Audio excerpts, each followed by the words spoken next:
Welcome back, my dear students. Today's our topic is types and modes of communications. How many types of communications? How can we do communications with others, and what kinds of the methods to do conversation or communication? So let's start. Look at, my dear students, there are several different ways we share information with one another. ਕਹਿੰਦੇ ਜੀ ਕਿਸੇ ਨਾਲ information share ਕਰਨ ਦੇ, ਕਿਸੇ ਨਾਲ ਆਪਣੀਆਂ feeling share ਕਰਨ ਦੇ ਕੀ ਵੱਖ-ਵੱਖ ਤਰ੍ਹਾਂ ਦੇ ਤਰੀਕੇ ਨੇ, ਵੱਖ-ਵੱਖ ਤਰ੍ਹਾਂ ਦੀਆਂ ਕੈਟਾਗਰੀਆਂ ਨੇ। ਸੋ ਕਿਹੜੀਆਂ ਮੇਨ 4 ਕੈਟਾਗਰੀਆਂ ਦੇਖੋ, ਮੇਨ 4 ਕੈਟਾਗਰੀਜ਼ ਨੇ ਕਿਹੜੀਆਂ ਨੇ ਦੇਖੋ ਜੀ।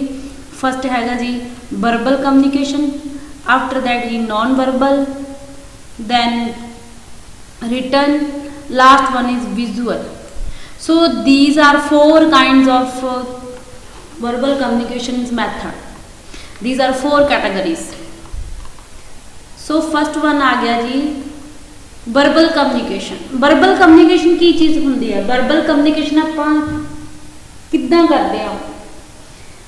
verbal communication ਨੂੰ effective ਜਾਂ attractive ਬਣਾਉਣ ਲਈ ਆਪਾਂ ਨੂੰ ਕੀ ਕੁਝ ਕਰਨਾ ਚਾਹੀਦਾ? ਸੋ ਇਹ ਸਾਰਾ ਕੁਝ ਆਪਾਂ ਨੈਕਸਟ ਵਿੱਚ ਪੜਾਂਗੇ। ਦੇਖੋ, verbal communication is the use of language to transfer information through speaking or sign language.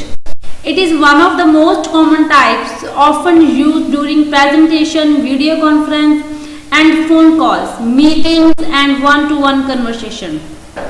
देखो my dear students, ना कुछ verbal communication ਦੇ ਵਿੱਚ ਆਉਂਦਾ ਹੈ। ਇਹ ਕੀ ਹੈਗਾ?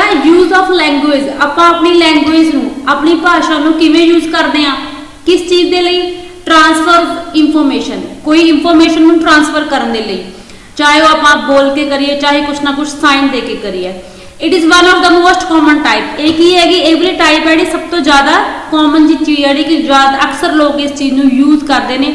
ਤੇ ਕਦੋਂ ਯੂਜ਼ ਹੁੰਦੀ ਹੈ ਇਹ? ਪ੍ਰੈਜੈਂਟੇਸ਼ਨ ਦੇ ਵਿੱਚ, ਕੋਈ ਵੀਡੀਓ ਕਾਨਫਰੰਸਿੰਗ ਹੈ, ਜਾਂ ਫੋਨ ਕਾਲ ਦੇ ਵਿੱਚ, ਕਿਸੇ ਨਾਲ ਕੋਈ ਮੀਟਿੰਗ ਹੈ, ਜਾਂ ਕਿਸੇ ਨਾਲ 1-to-1 ਕਨਵਰਸੇਸ਼ਨ ਹੈ।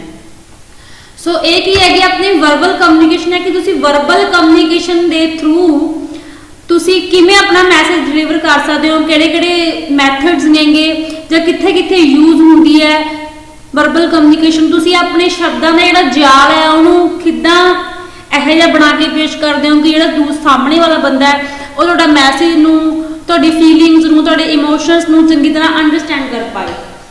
ਇਹ ਜ਼ਿਆਦਾਤਰ ਯੂਜ਼ ਦੇਖੇ ਮੈਂ ਜਿਵੇਂ ਤੁਹਾਨੂੰ ਪਹਿਲੇ ਮੈਂਸ਼ਨ ਕੀਤਾ, ਪ੍ਰੈਜੈਂਟੇਸ਼ਨ ਦੇ ਵਿੱਚ, ਵੀਡੀਓ ਕਾਨਫਰੰਸ ਦੇ ਵਿੱਚ, ਕਿਸੇ ਨਾਲ ਫੇਸ ਟੂ ਫੇਸ ਕਨਵਰਸੇਸ਼ਨ ਕਰਨੀ ਹੈ। ਸੋ ਨੈਕਸਟ ਹੈਗਾ ਜੀ ਆਪਣਾ here are few steps you can take develop your verbal communication skill.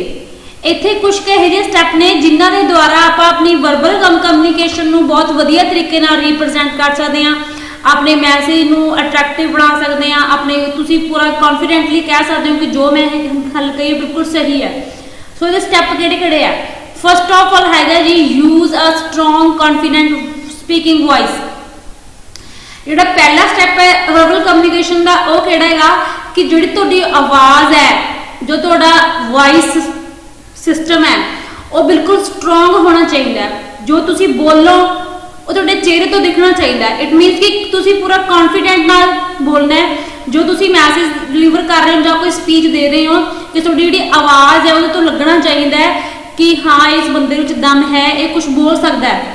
ਜਾਣੀ ਕਿ ਤੁਹਾਡੀ ਜਿਹੜੀ ਬੋਲਣ ਦੀ ਪਾਵਰ ਹੈ, ਤੁਹਾਡੀ ਬੋਲਣ ਦਾ ਸਕਿੱਲ ਹੈ, ਤੁਹਾਡਾ ਜਿਹੜਾ ਸਪੀਕਿੰਗ ਸਕਿੱਲ ਆ, ਉਹ ਇੰਨਾ ਕੁ ਜ਼ਿਆਦਾ ਸਟਰੋਂਗ ਹੋਣਾ ਚਾਹੀਦਾ ਕਿ ਜਿਹੜਾ ਤੁਹਾਡਾ ਮੈਸੇਜ ਹੈ ਉਹ ਬਿਲਕੁਲ ਕਲੀਅਰ ਤਰੀਕੇ ਨਾਲ ਡਿਲੀਵਰ ਹੋ ਸਕੇ। ਜਿਹੜਾ ਤੁਹਾਡੇ ਆਵਾਜ਼ ਦੇ ਵਿੱਚ ਪੂਰਾ ਕੌਨਫੀਡੈਂਸ ਹੋਵੇ, ਤੁਸੀਂ ਜੋ ਬੋਲ ਰਹੇ ਹੋ ਤੁਸੀਂ ਉਸ ਦੇ ਪ੍ਰਤੀ ਪੂਰਾ ਤੁਹਾਨੂੰ ਵਿਸ਼ਵਾਸ ਹੋਣਾ ਚਾਹੀਦਾ। ਦੈਨ ਹੈਗਾ ਜੀ ਆਪਣਾ ਦੇਖੋ use active listening. Use active listening ਦੇ ਵਿੱਚ ਕੀ ਹੈਗਾ? The other side of using verbal communication is intentionally listening to and hearing others. ਇਹਦੇ ਵਿੱਚ ਕੀ ਹੈਗਾ ਕਿ ਯੂਜ਼ ਐਕਟਿਵ ਲਿਸਨਿੰਗ ਕੀ ਹੈ ਕਿ ਜਿਹੜੀ ਤੁਹਾਡੀ, ਜ਼ਰੂਰੀ ਨਹੀਂ ਕਿ ਤੁਹਾਡੀ ਇਕੱਲੀ ਸਪੀਕਿੰਗ ਹੀ ਐਕਟਿਵ ਹੋਵੇ, ਤੁਹਾਡੀ ਲਿਸਨਿੰਗ ਵੀ ਪੂਰੀ ਐਕਟਿਵ ਹੋਣੀ ਚਾਹੀਦੀ ਹੈ ਵਰਬਲ ਕਮਿਊਨੀਕੇਸ਼ਨ ਦੇ ਵਿੱਚ। ਕਿਉਂਕਿ ਜੇ ਤੁਹਾਨੂੰ ਕਿਸੇ ਨੇ ਵਿੱਚੋਂ ਦੀ ਇੰਟਰਪਟ ਕਰਕੇ ਕੋਈ ਕੁਐਸਚਨ ਪੁੱਟ ਕਰ ਲਿਆ ਤੁਹਾਡੀ ਸਪੀਕਿੰਗ ਬਾਰੇ, ਤੁਹਾਡੇ ਕਿਸੇ ਟੌਪਿਕ ਬਾਰੇ, ਜੇ ਤੁਹਾਨੂੰ ਉਹ ਪ੍ਰੋਪਰਲੀ ਤਰੀਕੇ ਨਾਲ ਸੁਣਾਈ ਨਹੀਂ ਦਿੱਤਾ, ਇਟ ਮੀਨਸ ਕਿ ਤੁਹਾਡੀ ਉੱਥੇ ਜਿਹੜਾ ਤੁਹਾਡਾ ਵਰਬਲ ਕਮਿਊਨੀਕੇਸ਼ਨ ਹੈ ਉਹ ਬਿਲਕੁਲ ਡਾਊਨਫਾਲ ਵੱਲ ਚਲੀ ਜਾਊਗੀ। ਸੋ ਇਹਦੇ ਵਿੱਚ ਐਕਟਿਵ ਤੁਹਾਨੂੰ ਲਿਸਨਿੰਗ ਦੇ ਪ੍ਰਤੀ ਵੀ ਤੁਹਾਨੂੰ ਐਕਟਿਵ ਹੋਣਾ ਚਾਹੀਦਾ ਕਿ ਜੋ ਤੁਹਾਨੂੰ ਕੁਐਸਚਨ ਪੁੱਟ हो रहे ने ਤੁਹਾਡੀ स्पीकिंग के दौरान ਜਾਂ ਤੁਹਾਡੇ ਕਿਸੇ भी लैक्चर डिलीवरिंग के दौरान उस दे प्रति ਤੁਹਾਨੂੰ कितना ਤੁਸੀਂ उस चीज़ ਨੂੰ अंडरस्टैंड करते हो, ये भी एक चीज़ बहुत ज़्यादा अहमियत रखती है जी ਤੁਹਾਡੀ। आफ्टर दैट आ गया जी अपना wide filler words. Wide filler words, filler words ਜਿਹੜੇ ਹੁੰਦੇ ਨੇ ਜਿਹੜੇ स्टूडेंट्स फिलर वर्ड्स ਹੁੰਦੇ ਨੇ ਆਪਣੇ ਕੁਝ पर्सनली वर्ड ਜਿਹੜੇ ਆਪਾਂ बार-बार अपनी पर्सनली कम्युनिकेशन ਦੇ ਵਿੱਚ यूज़ ਕਰਦੇ ਹਾਂ, ਜਿਵੇਂ कि लाइक ओ, सो, दैट, ये, या इदां ਦੇ ਜਿਹੜੇ वर्ड्स नेगे ਇਹਨਾਂ ਨੂੰ ਤੁਸੀਂ वर्बल कम्युनिकेशन ਦੇ ਵਿੱਚ अवॉइड करना चाहिए। जे तुसी बिल्कुल प्रोफैशनली वर्बल कम्युनिकेशन कर रहे हो तो इस चीज़ नू 0% यूज़ करो। बट जे तुसी जिहड़ी तुहाडी वर्बल कम्युनिकेशन है तुहाडे किसी फ्रेंड नाल हो रही है जां कोई इहो जिहा पर्सन जिस नाल तुसी बहुत ज़्यादा फैमिलीयर हो जां तुहाडा कोई फैमिली मैंबर है, तुसी उन्हां नाल कम्युनिकेशन करते हुए उदों ये कुछ वर्ड इदां दे यूज़ कर सकते हो, बट ऑफिशियली प्रोफैशनली तुसी इस चीज़ नू बिल्कुल ही अवॉइड करना है। सो आई होप डियर स्टूडेंट्स कि तुहानूं वर्बल कम्युनिकेशन बारे पता चल गया होना किहड़े-किहड़े स्टैप्स ने। सब तो पहला है जी use a strong voice, use a strong and confident speaking. After that use active listening, then last one is avoid filler words. Okay my dear students, next है जी अपना नॉन वर्बल कम्युनिकेशन। देखो नॉन वर्बल कम्युनिकेशन किहड़ी हुंदी हैगी। Non verbal communication is a use of body language, gestures and facial expression to convey information others. It can be use by both attentionally and unintentionally. देखो जी verbal non verbal communication होंगी हैगी ਉਹਦੇ ਵਿੱਚ ਆਪਾਂ ਕੀ ਕਰਦੇ ਆ मोस्टली जी student देखो non verbally communication होंदी है की होंदी है। नॉन वर्बल कम्युनिकेशन ਦੇ ਵਿੱਚ ਕੀ ਹੁੰਦਾ ਹੈਗਾ, non verbal communication is the use of body language, gestures, facial expressions to convey information others. It can be used both in attentionally और अनअटेंशनली। देखो ਜਦੋਂ ਤੁਸੀਂ ਕੁਝ ਬੋਲਦੇ ਹੋਗੇ ਇਟ ਮੀਨਸ ਤੁਹਾਡੀ ਉਦੋਂ ਲੈਂਗੁਏਜ ਬੋਲਦੀ ਹੈ, ਬਟ ਜਦੋਂ ਤੁਸੀਂ ਬਿਲਕੁਲ ਚੁੱਪ ਰਹਿ ਕੇ ਬਿਨਾਂ ਇੱਕ ਸ਼ਬਦ ਬੋਲੇ ਇਸ਼ਾਰਿਆਂ ਦੁਆਰਾ ਆਪਣੀ ਗੱਲ ਸਮਝਾਉਂਦੇ ਹੋ, ਆਪਣੇ ਫੇਸ ਐਕਸਪ੍ਰੈਸ਼ਨ ਦੁਆਰਾ, ਇਸ਼ਾਰਿਆਂ ਦੁਆਰਾ, ਆਪਣੇ ਸਾਈਨ ਤੇ ਸਿੰਬਲਸ ਦੁਆਰਾ ਜਦੋਂ ਤੁਸੀਂ ਕਿਸੇ ਦੂਸਰੇ ਪਰਸਨ ਤੱਕ ਮੈਸੇਜ ਪਹੁੰਚਾਉਂਦੇ ਹੋ, ਉਹ ਹੁੰਦੀ ਤੁਹਾਡੀ ਨॉन वर्बल कम्युनिकेशन कि ਤੁਸੀਂ ਬਿਨਾਂ ਬੋਲੇ अपना मैसेज अपने सामने वाले नूं जां किसी अपने फ्रेंड नूं जां किसी अपने रिलेटिव नूं कोई सिंबल देना है, कोई साइन देना जां कोई मैसेज पहुंचाना तुसीं उस तक, तो तुसीं बिना बोले उस चीज़ नूं किवें कहोगे, वो तुहाडे इशारियां द्वारा, तुहाडीआं अखां दे इशारियां द्वारा भी हो सकदा, तुहाडे फेस एक्सप्रैशन भी हो सकदा, तुहाडे हत्थ भी यूज हो सकदा है इस चीज़ दे विच। सो ये की हुंदी है अपनी ये नॉन वर्बल कम्युनिकेशन हुंदी है जिहदे विच आपां बिना बोले अपना मैसेज सामने वाले तक पहुंचाउने आ। ਇਹਦੇ ਵਾਸਤੇ ਡੀਅਰ ਸਟੂਡੈਂਟਸ ਕੁਝ ਕੁ ਸਟੈਪਸ ਨੇ ਜੋ ਤੁਹਾਨੂੰ ਧਿਆਨ ਵਿੱਚ ਰੱਖਣ ਦੀ ਜ਼ਰੂਰਤ ਹੈ। ਫਸਟ ਸਟੈਪ ਹੈਗਾ ਨੋਟਿਸ ਹਾਊ ਇਮੋਸ਼ਨਸ ਫਿਜ਼ੀਕਲੀ। ਦੁਬਾਰਾ ਸੁਣੋ dear students, notice how your emotions feel physically. ਤੁਸੀਂ ਇਹ ਚੀਜ਼ ਨੂੰ ਨੋਟਿਸ ਕਰਨਾ ਹੈ ਕਿ ਜੋ ਤੁਹਾਡੇ ਇਮੋਸ਼ਨਸ ਨੇ ਤੁਸੀਂ ਆਪਣੇ ਇਮੋਸ਼ਨਸ ਨੂੰ ਆਪਣੀ ਬਾਡੀ ਲੈਂਗੁਏਜ ਦੇ ਥਰੂ ਕਿੱਦਾਂ ਐਕਸਪ੍ਰੈਸ ਕਰ ਰਹੇ ਹੋ। ਜਿਹੜੇ ਤੁਹਾਡੇ ਫੀਲਿੰਗਸ ਨੇ, ਤੁਹਾਡੀਆਂ ਇਮੋਸ਼ਨਸ ਨੇ, ਉਹ ਤੁਹਾਡੀ ਬਾਡੀ ਲੈਂਗੁਏਜ ਦੇ ਵਿੱਚੋਂ ਝਲਕਣੀਆਂ ਚਾਹੀਦੀਆਂ ਨੇ। ਇਹ ਨਾ ਹੋਵੇ ਜੇ ਤੁਹਾਡੇ ਇਮੋਸ਼ਨਸ ਕੁਝ ਹੋਰ ਹੋਣ ਤੇ ਤੁਹਾਡੀ ਜਿਹੜੀ ਬਾਡੀ ਲੈਂਗੁਏਜ ਆ ਉਹ ਕੁਝ ਹੋਰ ਇਸ਼ਾਰਾ ਕਰੀ ਜਾਵੇ। ਸੋ ਡੀਅਰ ਸਟੂਡੈਂਟਸ ਇਹ ਬਹੁਤ ਹੀ ਇੰਪੋਰਟੈਂਟ ਸਟੈਪ ਹੈ, ਇਹਨੂੰ ਧਿਆਨ ਵਿੱਚ ਰੱਖਦੇ ਹੋਏ ਮੋਸਟਲੀ ਪੇਪਰ ਦੇ ਵਿੱਚ ਵੀ ਨॉन वर्बल कम्युनिकेशन ਬਹੁਤ ਵਾਰੀ ਆਏਗਾ। ਸੋ ਤੁਸੀਂ ਆਪਣੇ ਬਿਲਕੁਲ ਕਨਸੈਂਟਰੇਸ਼ਨ ਹੋ ਕੇ ਸੁਣੋ ਇਸ ਲੈਕਚਰ ਨੂੰ ਕਿ ਤੁਹਾਨੂੰ नॉन वर्बल कम्युनिकेशन ਨੂੰ ਡਿਵੈਲਪ ਕਰਨ ਦੇ ਕਿਹੜੇ-ਕਿਹੜੇ ਮੈਥਡਸ ਨੇ, ਕਿਹੜੇ-ਕਿਹੜੇ ਟਿਪਸ ਨੇ। देखो की है developing self awareness around how your emotions affect your body can give you greater mastery over your external presentation. कि थोड़ी बॉडी लैंग्वेज है जिहड़ी वो थोड़े इमोशंस नू एक्सप्रैस कर रही है कि नहीं, ये सारी चीज़ देखने वाली है।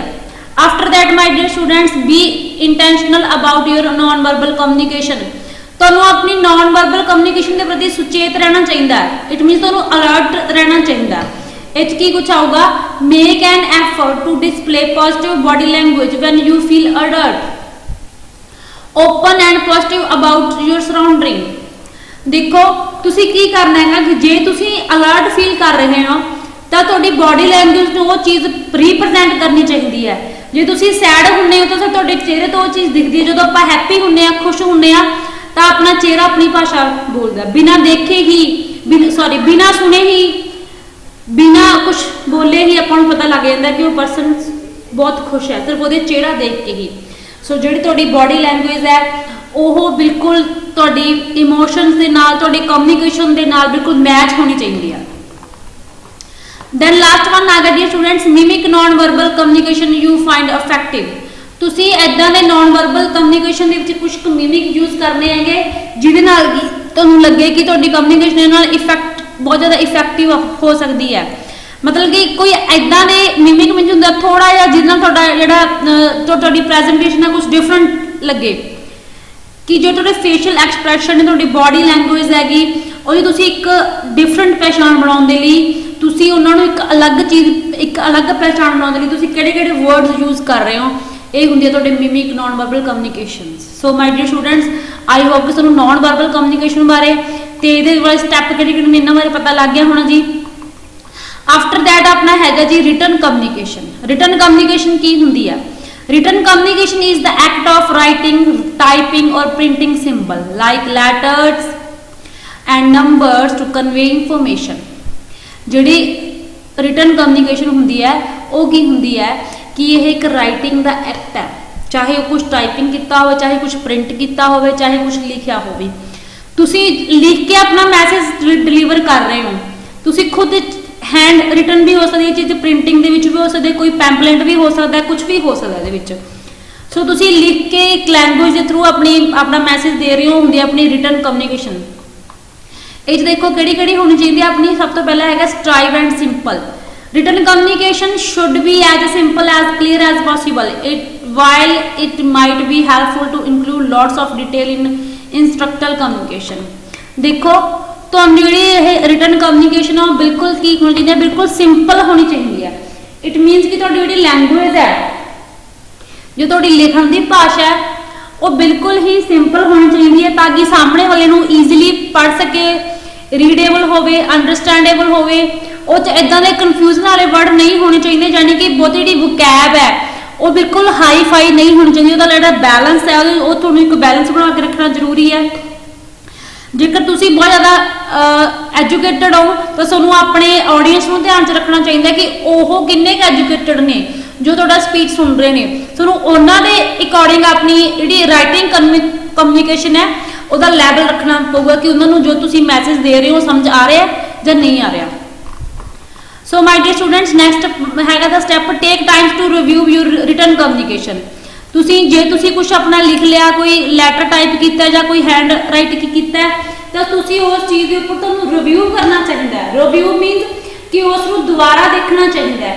ਜੇ ਕਿਤੇ ਉਹ 'ਚ ਕੋਈ ਗੱਲ ਮਿਸ ਹੋ ਗਈ ਜਾਂ ਕੋਈ ਨਾ ਕੋਈ ਮਿਸਟੇਕ ਹੋ ਗਈ ਤੁਹਾਡੇ ਤੋਂ, ਤਾਂ ਤੁਸੀਂ ਇਸ ਤਰੀਕੇ ਨਾਲ ਜੇ ਤੁਸੀਂ ਉਹਨੂੰ ਰਿਵਿਊ ਕਰੋਗੇ, ਉਹਨੂੰ ਦੁਬਾਰਾ ਲਿਖੋਗੇ ਜਾਂ ਦੁਬਾਰਾ ਰੀਰਾਈਟ ਕਰੋਗੇ ਜਾਂ ਉਹਨੂੰ ਦੁਬਾਰਾ ਰੀਰੀਡ ਕਰੋਗੇ ਤਾਂ ਤੁਹਾਨੂੰ ਪਤਾ ਲੱਗ ਜੂਗਾ ਕਿ ਮੇਥੋਂ ਕਿੱਥੇ ਕੋਈ ਮਿਸਟੇਕ ਰਹਿ ਗਈ ਜਾਂ ਕਿਹੜੀ ਗੱਲ ਜੋ ਮੈਂ ਕਹਿਣਾ ਚਾਹੁੰਦਾ ਸੀ ਉਹ ਮੇਰੀ ਗੱਲ ਮਿਸ ਹੋ ਗਈ। After that my dear students, keep a file of writing you find effective or enjoyable. ਜੇ ਤੁਸੀਂ ਕੋਈ ਵੀ ਲੈਟਰ ਲਿਖਿਆ ਹੈਗਾ ਕਿਸੇ ਨੂੰ ਹੈਂਡ ਰਾਈਟਿੰਗ ਦੇ ਜਾਂ ਕੋਈ ਪ੍ਰਿੰਟ ਕੀਤਾ ਹੈਗਾ ਤਾਂ ਤੁਹਾਨੂੰ ਉਹਦਾ ਕੀ ਕਰਨਾ ਚਾਹੀਦਾ ਹੈਗਾ, ਤੁਹਾਨੂੰ ਉਸ ਦੀ ਇੱਕ ਫਾਈਲ ਬਣਾ ਕੇ ਰੱਖਣੀ ਚਾਹੀਦੀ ਹੈ। ਇਟ ਮੀਨਸ ਕਿ ਉਹਦਾ ਰਿਕਾਰਡ ਰੱਖਣਾ ਚਾਹੀਦਾ ਹੈ ਤਾਂ ਜੋ ਤੁਸੀਂ ਉਸ ਚੀਜ਼ ਨੂੰ ਫਿਊਚਰ ਦੇ ਵਿੱਚ ਯੂਜ਼ ਕਰ ਸਕੋ। ਤੁਸੀਂ ਉਹ ਚੀਜ਼ਾਂ ਨੂੰ ਆਪਣੇ ਕੋਲ ਇੱਕ ਐਜ਼ ਅ ਫਾਈਲ ਸੇਵ ਰੱਖਣੀਆਂ ਪੈਣਗੀਆਂ ਤੁਹਾਨੂੰ, ਤਾਂ ਕਿ ਜੇ ਤੁਹਾਨੂੰ ਇੱਦਾਂ ਦੀ ਕਮਿਊਨੀਕੇਸ਼ਨ ਦੀ ਦੁਬਾਰਾ ਜ਼ਰੂਰਤ ਪੈਂਦੀ ਹੈ ਫਿਊਚਰ ਦੇ ਵਿੱਚ, ਤੁਸੀਂ ਉਸ ਚੀਜ਼ ਨੂੰ ਈਜ਼ੀਲੀ ਉੱਥੋਂ ਚੱਕ ਕੇ ਬਹੁਤ ਹੀ ਈਜ਼ੀਲੀ ਤਰੀਕੇ ਨਾਲ ਯੂਜ਼ ਕਰ ਸਕੋ। ਮਾਈ ਡੀਅਰ ਸਟੂਡੈਂਟ, ਦੇਖੋ ਆਫਟਰ ਦੈਟ ਕੀ ਆਉਂਦਾ ਜੀ, ਆਪਣੀ ਵਿਜ਼ੂਅਲ ਕਮਿਊਨੀਕੇਸ਼ਨ ਆਉਂਦੀ ਹੈ। Visual communication is the act of using, देखो dear students, visual communication is the act of using photographs, art, drawing, sketches, charts and graph to convey information। visual nowadays youngsters are very crazy about visual communication। as we know, every person use WhatsApp, Insta and so many other social apps। these apps are basically depend on the visualization। सो जो थोड़ी जी visual communication है वो कोई ना कोई drawing हो सकती है, कोई ना कोई फोटो हो सकती है, कोई स्कैच, कोई चार्ट या ग्राफ जो थोड़ा एक मैसेज डिलीवर करूँगा। जिमें तुसीं कि सारिਆਂ ਨੂੰ ਕੀ ਕਰਦੇ ਹੋ, मोस्टली मैं ज़्यादातर बच्चे देखते हैं सुबह उठ के सारिਆਂ ਨੂੰ गुड मॉर्निंग का एक मैसेज करते हैं। ਉਹ ਕੀ ਹੁੰਦਾ ਹੈ, ਉਹਦੇ ਵਿੱਚ ਇੱਕ ਪਿਕ ਹੁੰਦੀ ਹੈ ਤੇ ਉਹਦੇ ਵਿੱਚ ਕਾਫੀ ਸਟਾਈਲਿਸ਼ ਅੱਖਰਾਂ ਨਾਲ ਕੋਈ ਨਾ ਕੋਈ ਮੈਸੇਜ ਲਿਖਿਆ ਹੁੰਦਾ ਹੈ, ਗੁੱਡ ਮਾਰਨਿੰਗ ਵਿਸ਼ ਕੀਤੀ ਹੁੰਦੀ ਹੈ। ਸੋ ਇਹ ਕੀ ਹੈਗਾ, ਇਹ ਤੁਹਾਡਾ ਕਮਿਊਨੀਕੇਸ਼ਨ ਹੀ ਹੈ ਕਿ ਤੁਸੀਂ ਆਪਣਾ फोटो के थ्रू अपनी कम्युनिकेशन कर रहे होंगे। सो विजुअल कम्युनिकेशन अजकल के ਜਿਹੜੇ ज़्यादा स्टूडेंट्स ने बहुत ही ज़्यादा पॉपुलर है ये। सो ये किहड़ियां चीज़ों की या किहड़े स्टैप्स की जरूरत हैगी। देखो ask other before including visuals, तुहानूं दूसरिਆਂ ਨੂੰ ਉਹ चीज़ शो करनी चाहिए जो तुसीं प्रेजेंटेशन के यूज़ कर रहे हो। इट मीनस जे तुसीं कोई फोटोग्राफ, कोई स्कैच, कोई गैलरी, कोई आर्ट का कोई इदां दा पीस ऑफ इंफॉर्मेशन तुसीं अपनी प्रेजेंटेशन के विच यूज़ करना चाहते हो तो तुसीं उस चीज़ नूं तुहानूं दूसरिਆਂ नाल शेयर करना चाहिए कि मैं इदां दा कुछ अपनी प्रेजेंटेशन के शेयर करन जा रहा कि ये मेरे लिए सही है। आई मीन टू से कि तुहानूं फीडबैक लेना चाहिए। फीडबैक की है, फीडबैक के थ्रू तुहानूं पता लग जाऊगा कि मेरी इस मेरी पिक दे जो मैं सिलेक्ट की है ये कोई कमी पेशी तो नहीं हैगी। After that my dear student, consider audience. Consider audience की चीज़ आती है। देखो कंसीडर ऑडियंस आता अपन तुसीं अपनी ऑडियंस नूं नाल लैके चलना है। तुसीं अपनी ऑडियंस की चॉइस एंड टेस्ट नूं ध्यान च रखते हुए कि उन्हां दा लैवल नूं ध्यान च रखते हुए तुसीं इदां दी विजुअलाइजेशन यूज़ करनी है जो कि तुहाडी प्रेजेंटेशन नूं इंटरैक्टिव बनावे, इंटरस्टिंग बनावे। उन्होंने टेस्ट को बिल्कुल आउट हो के तुसीं कुछ नहीं यूज करना, नहीं तो तुहाडी जिहड़ी प्रेजेंटेशन बिल्कुल डाउनफॉल वाल चली जाऊगी। सो माय डियर स्टूडेंट्स, ये सी कि तुहाडे कुछ step visual communication they. I hope कि तुहानूं अज दी जिहड़ी ये types and modes of communication है पता लग गया होना कि किहड़े स्टैप्स आउंदे ने, की कुछ आउंदा है। जे किसी को फिर भी कोई डाउट है तो आपां नैक्सट लैक्चर दे विच क्लीयर करांगे। Have a nice day my dear.